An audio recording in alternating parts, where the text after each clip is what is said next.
सभी को सबसे पहले गुड मॉर्निंग। आइए मैं आज आप सबों को जो ये असिस्टेंट मैनेजर की भर्ती आई है, जूनियर असिस्टेंट मैनेजर की भर्ती आई है, मैं आपको बताऊंगा इस विषय पर। और ये भर्ती आईडीबीआई बैंक के माध्यम से ली जा रही है। वैसे हमारे देश में या अलग अलग प्रदेशों में आप अनेक बैंक देखे होंगे, जैसे HDFC bank, ICICI bank, IDBI bank या बहुत तरह के ऐसे प्राइवेट सेक्टर के बैंक है जो अपनी भारत की अर्थव्यवस्था में या भारत के विकास में अहम योगदान दे रहे हैं।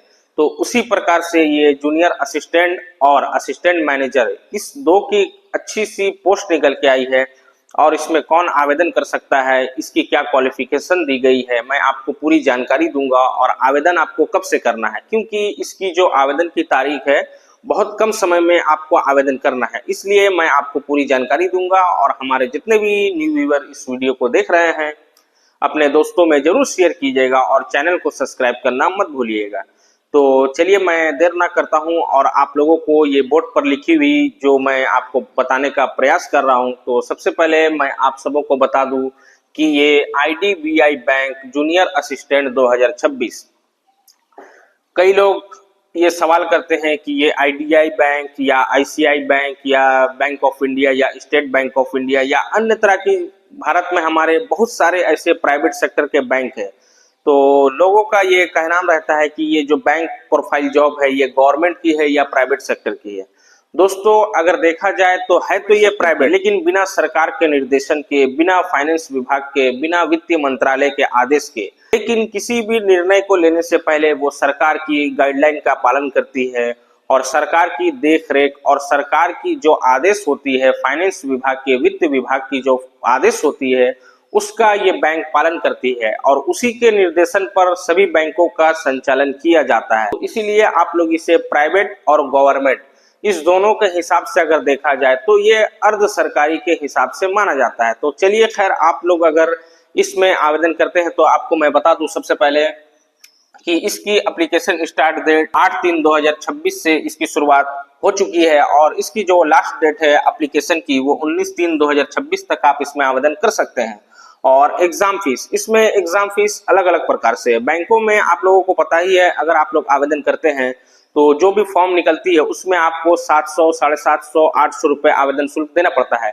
लेकिन इसमें आपको मैं बता दूं कि इसमें जो आवेदन शुल्क है हमारे सामान्य कैटेगरी वालों के लिए, जितने भी जनरल और ओबीसी ईडब्ल्यूएस है, उन्हें 1050 रुपए आवेदन शुल्क देने होंगे। और एसटी एससी को जो आवेदन शुल्क लगेंगे वो इसमें 250 रुपए आवेदन शुल्क देने हैं। और चलिए मैं आपको ये भी बताऊं कि इसमें एज क्या है। तो इसमें एज की जो क्राइटेरिया दी गई है वो आप देख सकते हैं, 20 से लेकर 25 वर्ष जितने भी छात्र छात्राएं हो चुके हैं वो इसमें आवेदन करेंगे। और टोटल पोस्ट, तो इसमें टोटल पोस्ट निकल के आई है 1300 टोटल पोस्ट इसमें निकल के आई। इसमें जो 1300 पोस्ट दी गई है वो जूनियर असिस्टेंट और असिस्टेंट मैनेजर की मिला करके ये 1300 पोस्ट दी गई है। और इसकी क्वालिफिकेशन, मैं आपको इसकी क्वालिफिकेशन यहाँ पूरी डिटेल में समझाऊंगा, लेकिन इसमें जो भी स्नातक पास कर चुके हैं उसकी अलग अलग यहाँ पर दी गई है, मैं आपको बताऊंगा। लेकिन जो भी स्नातक को पास कर चुके हैं, बीए कंप्लीट कर चुके हैं 60% मार्क्स के साथ, तो वो इसमें आवेदन कर सकते हैं। तो चलिए मैं इसमें आपको अलग से जो एडिशनल आपकी कोर्स होती है उसमें क्या क्या इसकी प्रक्रियाएं पूर्ण करनी होगी और इसमें और क्या मांगी गई है क्वालिफिकेशन में, मैं आपको बताने का प्रयास करता हूं।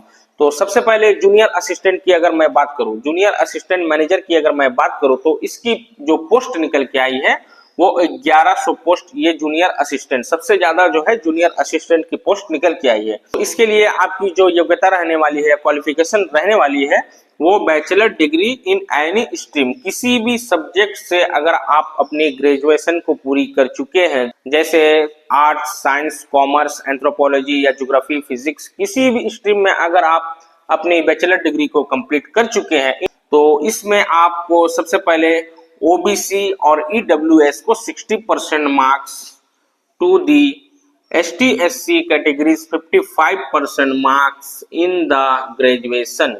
आपको समझ में आ गई होगी। आप किसी भी विश्वविद्यालय से अपनी स्नातक की पढ़ाई पूरी कर चुके हैं जो भारत सरकार के मान्यता प्राप्त है, तो उसमें अगर आप जनरल कैटेगरी के छात्र छात्राएं हैं तो आपको 60% मार्क्स लाना है। और साथ ही साथ इसमें अब मैं बात करूं तो असिस्टेंट मैनेजर की, इसमें असिस्टेंट मैनेजर की 200 पोस्ट निकल के आई है असिस्टेंट मैनेजर की। क्योंकि जो किसी भी बैंक में अगर आप जब जॉब करेंगे इस विज्ञापन को भरने के बाद, तो आपको सबसे पहले जूनियर असिस्टेंट ही बनना होगा, उसके बाद आप असिस्टेंट मैनेजर बन सकते हैं। तो इसकी पोस्ट 200 है और इसमें भी थोड़ी सी हट करके क्वालिफिकेशन दी गई है। इसमें भी bachelor degree in any stream recognised in India in additional must at 2 year of relative work experience.